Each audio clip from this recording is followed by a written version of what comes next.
Let's go.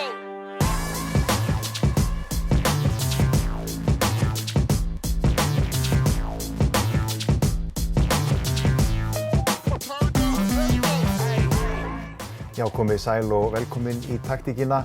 Við höfum hingað til oft rætt mikilvægi þess hvað andlega hliðin skipar stóran stess í íþróttum og við ætlum að tileinka þennan þátt einmitt þeirri umræðu og hingað til mín í setti komið góðan gest, Eymundur Eymundsson, velkomin. Já, takk.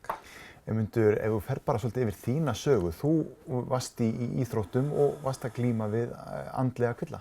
Já, ég var mikið í íþróttum og var að glíma við bara mikla vanlíðan í íþróttum og náði að fela það mjög vel og ég vissi aldrei hvað það var og þessi vanlíðan náttúrulega maður vantar sjálfstraust og sjálfsvirðingu og það eru neikvæðar hugsanir út í sjálfan sig og að hverju er maður að fela. Ég gerði það vegna þess að ég var hræddur að ég myndi segja frá hvernig mér liði. Að ég er bara dæmdur og ég er lítið gert úr mér. Og á þeim tíma sem ég var náttúrulega í íþróttum þá var ekkert rætt andleg málefni og það er svo góð að ég í dag að það verið að ræða þessar hluti og það sem ég er að gera í dag náttúrulega er að reyna að miðla minni reynslu sem ég gekk í gegnum í íþróttum líka og að reyna að nýta þessu orku sem maður hafið sjálfan sig, þessa neikvæða orku í jákvæða orku fyrir krakkana og líka bara að sjá að við erum bara allt í lagi. En með félagsvalni í íþróttum þá er maður ekkert á þeim stað að maður langi að tala hlutina en þá er mikilvægt að vita við hvern maður getur talað. Akkurat, og það er svolítið langur vegur frá eins og segir að þegar þú ert í íþróttum þá ertu ekki tilbúin að tjá þig við neinn. Ég held að þú komin í sjónvarpsviðtal að tjá þig þetta. Oft er að þetta að mann vantar líka þessar raddir hjá íþróttafólki að því það einmitt er erfitt að tjá sig þetta bara við sína nánustu, hvað þá út af við í fjölmiðlum. Ja. Og það er líka náttúrulega hluti af því að góða við þetta í dag að það eru einstaklingar að stíga fram og það eru þekktir leikmenn og segja bara ok, mér leið rosalega illa og að geta Björgvin Páll bara síðast núna landsliðsmarkmaður og var að tala hvað hann er búinn að vera að fela þessa vanlíðan og af hverju eigum við að vera að fela vanlíðan ef við getum fengið hjálpi til þess að láta sér líða betur og vera sterkari einstaklingar. En það er líka hluti af því að maður veit stundum ekki hvað maður er að glíma við og þá er maður hræddur að tala það. Vegna þess að eins og sagði áðan, þá er maður hræddur þessa höfnun sem maður fær, sem er rosalega vond tilfinning og þegar þú ert í íþróttum þá er eins og maður eigi alltaf að vera sterkur. Já. En sem betur verið þetta að breytast að íþróttir eru fyrir alla og meðan þú ert að vinna með veikleikana hjá börnum og ungmennum þá ert að fyrirbyggja til framtíðar og líka bara að krakkarnir lenda ekki í neyslu eða eitthvað húleið Er þetta ekki eins og við nefnum þessa höfnun sem menn eru hræddir við og þessi maður hræddur að tjá sig. Ég er hræddur að segja mínum þjálfara ef ég finn fyrir andlegum veikindum. Ég vil ekki gefa mér þennan skotspón, bæði sem leikmaður og svo þegar þjálfarinn er að velja lið, hann vil velja sína sterkustu einstaklinga, að hann meti þetta ekki þá sem veikleika hjá mér að því ég er búinn að viðurkenna hann. Já, og það er nefnilega hluti af því að það skiptir rosalega miklu máli að það er svo mikið styrkleiki að segja frá veikleikum að sé þá líka eitthvað hjá félögum eða að sé eitthvað svona backup stuðningur og að sé bara allt í lagi að tala sína tilfinningar og ef þau virkilega líður illa sem fara að stjórna þínu lífi að það sé eitthvað innan félagana sem tekur við þegar þú meiðist þá fyrir sjúkraþjálfun vegna þess að það sést. En þegar það er andlegt, og þá hvað tekur við? Við hvað getur þú talað? Getur þú talað að þjálfaranum? Hvað er inni í félögunum? Sjálfur sér, ég er ekki búinn að kynna með það mikið, en ég held að þurfi meiri fræðslu inni í félögunum. Þessi fræðsla, hún þyrfti þá að eiga sér stað meðal iðkenda en svo líka fyrir þjálfara, fyrir foreldra því að oft á tíðum þetta ekki endilega eitthvað sem þú getur tekið eftir inn á æfingum sem þjálfari. Nei, þú sér það. Ég var með félagssalni bara og opnaði með það fyrst þegar ég var 38 ára gamall sko. Og eins og ég sagði og talaði fyrir Aðalfund Þórs var með fyrirlestur 2016 og þar fengum menn þetta bara beint í æð og þeim datt ekki til hugar að mér hefur líðið svona rosalega illa. Þannig að þeir sem glíma á andlega, þeir vilja ofta tíðum ekki tala það vegna þess að eins og ég sagði að þau eru svo hrædd við höfnuna og þetta náttúrulega eitthvað sem við þurfum innan íþróttahreyfingarinnar að vinna betur með og vinna með fræðslu eins og segir að fá fræðslu inn í flokkana og það nefnilega málið að þeir sem eru kannski að glíma við kvíða eitthvað andlegt, þeir eru kannski ekki að mæta á einhverja fræðslu sem í stórum sal eða það ekki kannski, ef ég væri sjálfur á þessum aldri 15 ára, þá myndi ég ekki mæta, vegna þess að ég myndi ekki treysta mér. Já. Ef mér líður svona illa eins og mér leið. En hvað þá til ráða? Hvernig maður þá með fræðsluna? Því þetta fyrsta formið sem maður leitar í er fyrirlestur fyrir framan allan flokkinn. Ég myndi segja að það væri bara fyrir framan flokkinn og eins og sagði, þjálfara og líka foreldrar séu líka, vegna þess að foreldrar þurfa að vera tilbúin líka og opna það að ef krakkinn á erfitt andlega, vegna þess að ekki að loka á það, vegna þess að það verður bara verra seinna meir. Við þurfum að taka á hlutunum strax og það skiptir rosalega miklu máli að foreldrarnir séu líka aktífari. Það er mikið pressa á foreldrum líka og í hinu og þessu en þetta er svona barnið manns og maður vill að það gangi vel og ef þá erfitt andlega, þá hverju þá ekki að fá hjálp við því eins og ef þú meiðist, þá fyrir þetta sjúkraþjálfara. En er einhver önnur bjargráða ef að ég finn ekki að það sé einhverju verkferla sem er að stað hjá mínu félagi, get ég leitað eitthvað annað, nú ert þú hjá Grófinni, þekkir einhver dæmi íþróttamenn á þessu sem að nefna nokkuð sérstök dæmi einhver sem er að leita til ykkar og það hefur skilað sér? Já, það ekki fyrir svo löngu síðan að það var haft samband frá félagi og þessi formaður hafði samband og hann hafði miklar áhyggjur af leikmanni og vissi eiginlega ekki hvað hann átti að gera og var bara hræddur og vegna þess að við höfum verið að missa leikmenni fyrir eigin hendi og sem betur fyrir var hann tilbúinn að þessi formaður, hann hringdi mig og vegna þess að hann var búinn að sjá að ég var búinn að vera með fyrirlestra og hafði verið að tala þessi mál mikið. Þannig hann athugaði hvort ég geti hringt í þennan strák sem ég gerði og hann var til í að hitta mig og sálfræðingurinn okkar upp í Grófinni og við settum þar inn saman og ræddum málin og fórum að kryfja þetta og líka hann fann það, hann var ekki einn. Það voru fleiri og að vinna með þessar hugsanir. Núna 3 mánuðum seinna þá sagði hann sjálfur frá að þetta hefði verið byrjun á hans bataferli og hann er bara í ágætt stand í dag og það er mjög gefandi að vita það að það sem maður er að tala sé að hjálpa mikið út í samfélaginu. Það er einmitt það sem maður er að reyna. Já. Við ætlum á þessum jákvæðu nótum að halda inn í eitt örstutt auglýsingahlé.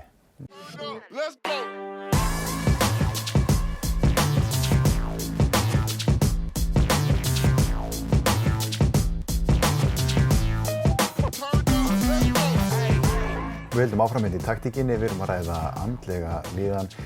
Eymundur, maður fær á tilfinningan að þetta sé mjög algengt, en er einhverja tölur það sirka, hvað er þetta algengt? Í sjálfu sér hef ég ekki neina tölur en það væri vel óskandi að eins og ég hef trú að háskólinn sé komin í eitthvað samstarf við Þór, minni mig. Það gerði bara rannsóknir innan félag og svona líka með börnum og ungmennum hvað þetta getur verið algengt með spurningalistum og hvernig þeim líður og í íþróttunum. Vegna þess að eins og ég sagði áðan líka að félagi mínir þeir voru mjög hissa og vinir þegar ég opnaði á mig vegna þess að ég var alltaf svo hress, eins og við sögum. En á bakvið hverja mannesku getur verið eitthvað svona djúpt svarthol sem enginn veit Það veit enginn hvað næsta manneska að gangi í gegnum og ef svo manneska að ganga og líður illa þá að sé þá eins og verkferlar. Þá algengt að fólk sé að setja sér ákveðin front þannig að það skýli sér á bakviðan þannig að þú takir alveg örugglega ekki eftir því sem liðsfélagi að liðsfélagin sé að glíma við þetta? Algjörlega. Stundum þarf það að setja upp front og það bara allt í lagi. En þegar front farið að hafa áhrif á daglegt líf alla daga, þá þarf að gera eitthvað. Það er hlutaði og að þá að tala einhvern sem treystir. Nú þekkir þú það að vera með félagsfælni og vera í liðsíþrótt og manni finnst það eiginlega að vera svolítið andstæðir pólar. Hvernig vinnur maður með þetta tvennt? Þetta náttúrulega rosalega stór spurning vegna þess að þetta náttúrulega góð spurning líka vegna þess að þetta alvarlegt málefni. Og maður ekki að gera þetta út að maður að leika sér að því. Maður að gera þetta vegna þess að maður veit hvað að glíma við þessa vanlíðan. Og þetta tvennt saman fer svo sem allt í lagi vegna þess að þú ert að fá vissa útrás inn á vellinum, þú ert að fá útrás, en svo útrás getur orðið helmingi meiri með því að þú ert með lætur ekki vanlíðan stjórna þínu lífi. Og þá ert að nýta frekar jákvæða orku. Jákvæða orka, hún skilar sér miklu meira heldur en neikvæð orka og það segir sér alveg sjálft. En þegar þú ert að glíma við félagsfælni í liðsíþrótt þá hugurinn svo mikið á bakvið það að það einhver að horfa á mann, gera lítið manni, maður með hugsanir ég ekki nógu góður, sjálfstraustið, ég asnalegur, það sjá þetta allir. Og hvernig og maður getur ímyndað sér ef þú ert inn á velli og ert að spila íþrótt að þú ert með þessa hugsun inn á vellinum hvað fer þarna rosalega mikil orka í þetta í staðinn fyrir ég að fara að spila, tilhlökkun og þetta verður gaman, ég ætla að njóta. Já. Og ef ég gerir mistök, allt í lagi, hvernig ætla ég að bæta þau og hvernig getum við pæpað okkur saman upp. Þetta náttúrulega tvennt ólíkt, það segir sjálft. En þegar þú ert að glíma við kvíðan og félagsfælna, þá hann ekki tekinn bara fyrir leik og í burtu. Þetta tekur alla einbeitingu af leiknum. Já, þetta tekur einbeitingu. Þú ferð inn í leikinn með þennan kvíða. Þú ferð vegna þess að alvarlegur kvíði bara þannig og ekki bara, hann þannig. Og þeir við kannski að missa íþróttamenn frá okkur fyrir eigin hendi. Já. Og vegna þess að þeir kannski erfitt með að tala hvernig þeim líður. Já. Viti hvert þeir að leita. Kannski halda þessi minnumáttar. Þegar maður sem þjálfari að horfa á lið, maður að horfa eftir ákveðinni liðsheild og maður vill að liðið sé saman á æfingum, það gerir eitthvað saman fyrir utanæfingar líka og það þessi félagslegi þáttur sem svo stór hluti af íþróttunum en þegar út með félagsfælni þá ert ekki að leita í þetta fyrir utanæfingarnar, sérstaklega? Nei, vegna þess að maður reynir helst að gera ekki neitt eiginlega, Það bara eins og að fara eitthvað með félagunum eða ég get tekið dæmi bara, vorum að byggja Hamar, Fossheimili. Ég mætti ekki neitt. Ég mætti aldrei. Tók ekki þátt í neinu.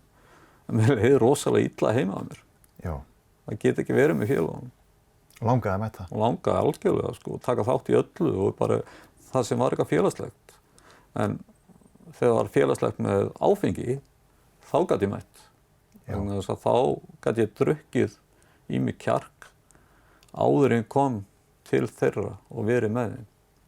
Það var svona þessi vonda lausn sem ég hafði, en kannski eina lausnin á þeim tíma. Og það kannski þess vegna sem maður líka að segja frá þessu að þetta svo fyrirbyggjandi ef við getum tekið krakkan og ungmennin og það fengið bara strax hjálp að þurfi ekki að taka á afleiðingu seinna meir að við leiti í vímuefni, leita í áfengi. vegna þess að íþróttir eru rosalega góða forvarnir. En það eru líka, þú getur verið íþróttum að leita í vímuefnin og allt sko. Það er ekkert, en þú getur minnkað þessar afleiðingar með því að þetta sé tekið strax.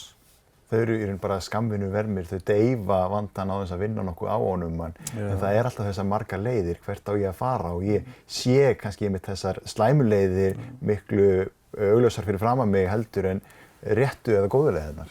Já, þetta er bara, hvað maður að segja, þetta er ein af lausnum sem maður hefur í vanlíðanni, til þess að komast út úr sjálfum sér einhvern veginn. Og maður er samtækið maður sjálfur vegna þess að maður er með hugbreytandi efni og maður er til þess að reyna að falla í hópinu og taka þátt. En annars hefur maður bara verið heima, ekki tekið þátt sko. Og fyrir það sem fylgjast með, þjálfaran liðsfélagana, þeir fara að tala býtu, þetta er ekki góður liðsmaður, hann kemur ekki að hjálpa okkur, hann er ekkert með okkur hérna fyrir utan æfingarnar, hann vill ekki vera með okkur. En það er einhverjar aðrar ástæður fyrir því, þetta er ekki, einstaklingurinn vilji ekki vera góður liðsmaður. Já, það er algjörlega og það er svo það má nefnilega ekki dæma það sko, ef þú tekur ekki þátt í með félögunum þá getur verið eitthvað undirliggjandi sem kemur í veg fyrir eins og kvíðinn og þunglyndi og það er mjög mikilvægt að tækla það sem liðsheild líka, að félag sem við erum í liði eða hvort séu 2 eða 3 sem eru að glíma þetta, skiptir ekki máli, að menn séu tilbúin að bakka hvern annan upp. Já.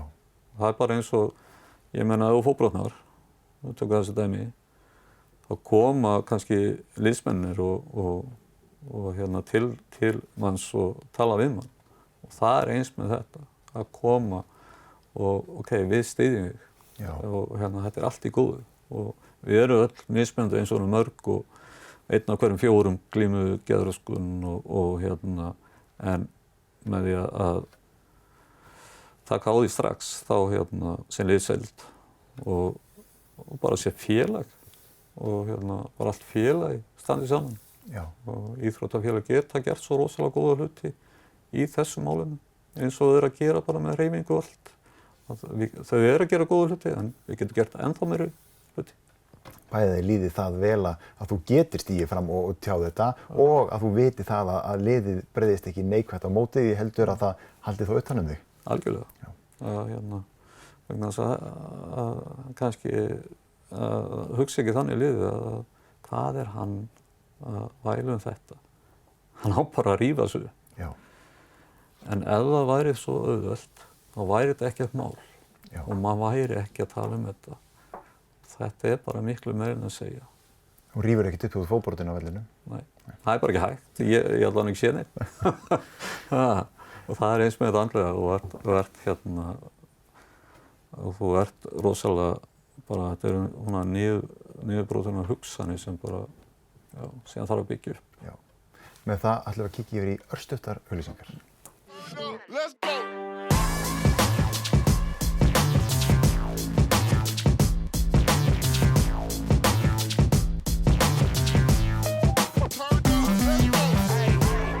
Þá höldum við inn í síðasta hlutan á þessum þætti. Eymundur, þú varst aðallega í fótbolta eða hvað? Í hvað íþróttum varstu? Náttúrulega þegar ég var yngri þá var ég í handbolta, körfubolta og fótbolta. Ég var í þessu öll. Já. Þannig að ég hafði gaman að þessu. En mér leið samt illa og ég geta staðið miklu betur mér ekki leið svona illa. En þú heldur áfram í raun með fótboltaferilinn svo? Já, ég fer alveg bara fyrir meistaraflokkinn sko og ég var kominn eins og þegar ég var á elsta ári í öðrum flokk, 19 ára gamall, þá var ég kominn inn í 18 manna hópinn á Þór og þótt ég hafi verið með félagsliðina, þá var ég kominn það sko en við urðum fyrir rosalega áfalli þegar Óskar Gunnarsson heitinn féll fyrir eigin hendi og hluti af því að taka þátt í með félögum og svona. Ég treysti mér ekki að mæta á neitt og mér fannst það rosalega erfitt að geta ekki verið með félögunum. Það sem þjálfarar komu og tala saman og leikmenn að þjappa sér saman. Mér leið rosalega illa og að geta ekki tekið þátt í og það var til þess náttúrulega að ég spilaði bara með öðrum flokknum allt sumarið og og hætti í meistaraflokknum og hver sem getur ímyndað sér það að ef hann hefur ekki treyst sér að vera innan félagana þar sem hún mistir einn vinninn og úr hópnum að hvað hún hlýtur að líða rosalega illa. En á þeim tíma var náttúrulega ekkert verið að ræða þessi mál og en þetta var til þess að ég var bara í öðru flokknum og fer upp í meistaraflokkinn og þá fer ég til Grenivíkur og fer að spila Magna. Já.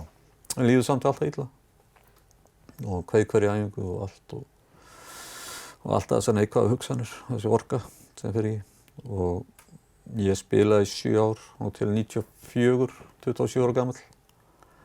Þá þurfti ég að hætta. Greinist ég með bein allt í mjaðmælinu. Og það kannski líka hluti af því að ég á þetta líf í dag og betra líf heldur en átti fyrir og þótt ég sé með verkjavandamál og hef búinn að fara í 3 árum mjaðmælega skiptingar. En það sem kannski líka stendur upp úr það að ég fer í myndatöku upp á Sjúkrahús 94 og 27 ára gamall, það sem haldið mig gangandi, fótbolti, að svo fær ég inn til bæklinægnings og bæklinægning segir Eymundur, hefur eitthvað verið í íþróttum? Ég sagði, já, ég er í fótbolta. Já, þú hætti því bara. Já. Ég horfði bara á hann og sagði, heyrðu, er ekki alveg ég með því? Og þetta er búið að halda mér gangandi. Hvað átti ég að gera? Já. Þetta er búið að halda mér á lífi. Hvaða stuðning fékk ég eftir það? Ég fékk enga stuðning. Það er bara þannig.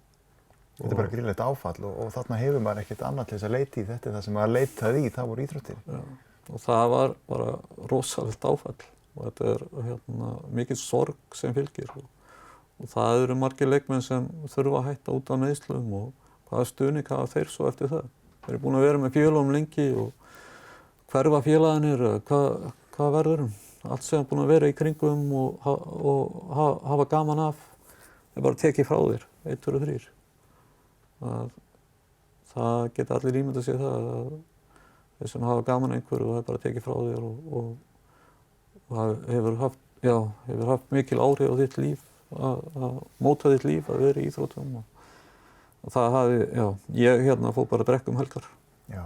Og það var mín leið, en ég samt var í kringum félagana, ég var liðsstjóri á Þór tímabili og er búinn að vera í kringum Magna meira og minna til 2015. Og þá var ég að hætta út af minni slikitt og það var rosalega erfitt líka. Þannig að mér langaði að fara að þjálfa og langaði að nýta minna reynslu inn á því líka þetta andlega. Þannig að íþróttir snúast mikið þetta andlega. Algjörlega. En það er mikilvægt í þessu einmitt. Þú þarft ekki þó þú þurfir að hætta kannski að stunda íþróttina, þú getur verið þátttakandi í íþróttinni á ýmsa vegu í liðsstjórn eða unnið í kringum félagið. Og það er kannski þá spurning hvernig félagið tekur á málum.